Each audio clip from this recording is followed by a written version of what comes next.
Ready.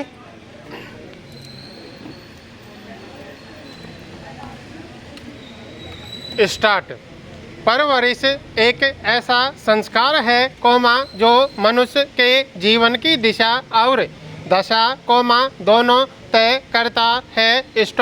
माता पिता जब एक बच्चे को इस संसार में लाते हैं तो वे केवल उसके शारीरिक पोषण के लिए ही नहीं बल्कि मानसिक नैतिक और आध्यात्मिक विकास के लिए भी उत्तरदायी होते हैं। परवरिश का तात्पर्य केवल उसे अच्छे कपड़े पहनाना विद्यालय भेजना या उसे मोबाइल और खिलौने देना नहीं है बल्कि उसका अंतर्मन सांस्कृतिक करना उसे सही और गलत की पहचान देना और उसे वह दृष्टि देना है जिससे वह इस संसार में अपनी पहचान मर्यादा और अपने कर्तव्यों को समझ सके। पैरा। जब एक बालक इस संसार में आता है तब वह एक कोरे कागज की तरह होता है।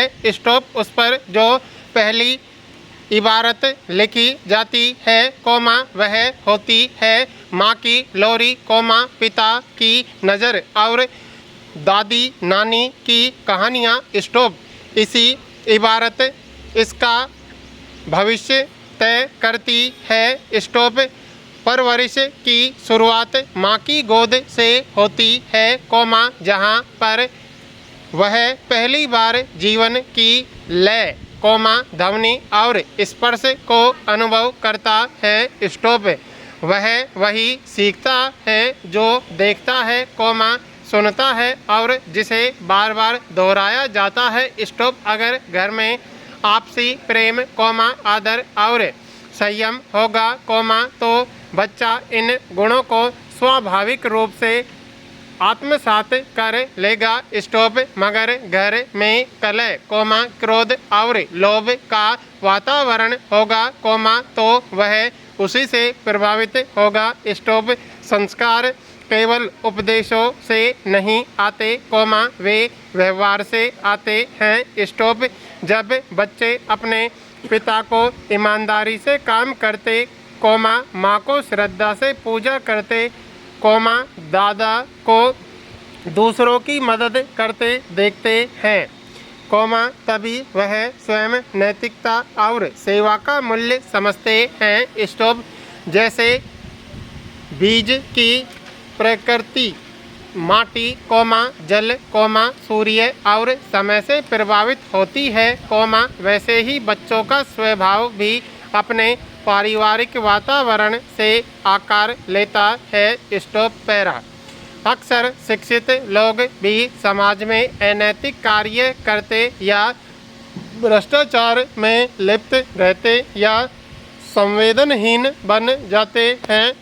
इसका कारण यही है कि उनकी परवरिश में ज्ञान तो था पर भावनाओं और चरित्र की कमी थी। गुरुकुल प्रणाली में शिक्षा का उद्देश्य केवल शास्त्रों की विद्या देना नहीं था बल्कि एक आदर्श जीवन शैली का निर्माण करना था। वहाँ बालकों को संयम सेवा दया सहनशीलता और स्वाध्याय की शिक्षा दी जाती थी। परवरिश का मूल यही है केवल किताबी ज्ञान नहीं बल्कि जीवन की सच्चाई को समझना और उसे अपनाना। आधुनिक समाज में माता पिता इस बात को भूलते जा रहे हैं। वे अपने बच्चों को बड़ा अधिकारी बनाना चाहते हैं लेकिन अच्छा इंसान नहीं।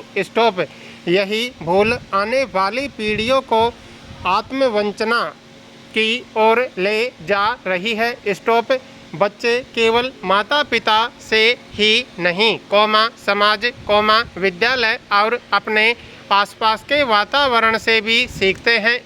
जब बच्चा विद्यालय जाता है तो शिक्षक उसकी दूसरी माँ या पिता बन जाते हैं। स्टॉप। अगर शिक्षक मात्र पाठ्यक्रम पूरा करने में लगे हैं और विद्यार्थियों को परीक्षा के अंक दिलाने तक सीमित हैं, तो वे परवरिश के अपने धर्म से विमुख हो रहे हैं। स्टॉप। एक सच्चा शिक्षक वही है जो विद्यार्थियों के भीतर प्रश्न उठाए, उन्हें सोचने की प्रेरणा दे और उन्हें सत्य की खोज की ओर अग्रसर करे। स्टॉप। रामकृष्ण परमहंस ने कहा था, सत्य के मार्ग पर चलना कठिन है, लेकिन यही मार्ग आत्मा को शांति देता है। स्टॉप। यही शांति जब बच्चों के भीतर होगी, तो वह एक सच्चा नागरिक, एक अच्छा मानव बन सकेगा। स्टॉप। परवरिश में संस्कृति, लोक कथाएँ, संगीत, चित्रकला और व्यवहारिक अनुभवों को भी स्थान देना चाहिए। स्टॉप। ये माध्यम बच्चों को केवल सृजनात्मकता ही नहीं देते, बल्कि उनमें संवेदनशीलता और सौंदर्य बोध भी विकसित करते हैं। स्टॉप। पैरा। आज की सबसे बड़ी चुनौती यह है कि परवरिश का स्थान मोबाइल, इंटरनेट और कृत्रिम बुद्धिमत्ता ने ले लिया है। स्टॉप। बच्चे मशीनों से बातें करना सीख रहे हैं, पर मनुष्यों से संबंध बनाना भूलते जा रहे हैं। स्टॉप।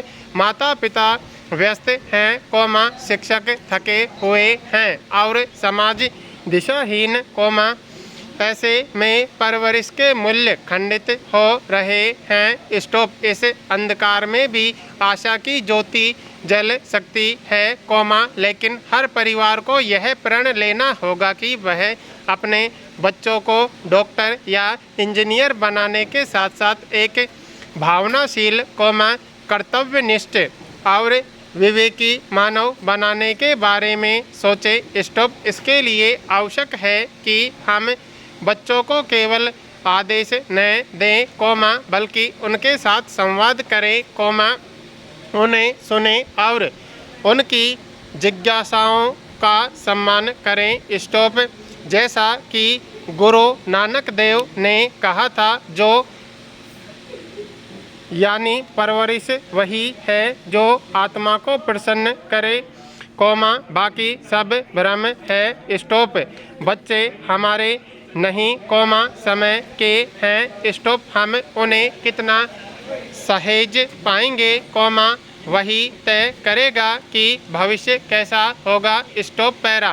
परवरिश कोई पाठ्य पुस्तक नहीं, एक जीवंत अनुभव है। स्टॉप। यह केवल बीते हुए कल का संरक्षण नहीं, आने वाले कल की आधारशिला है। स्टॉप। जब एक बच्चे को सच्ची परवरिश मिलती है, तो वह केवल एक अच्छा बेटा या बेटी नहीं बनता, वह एक अच्छा नागरिक, एक सच्चा भक्त और एक दयालु आत्मा भी बनता है। स्टॉप।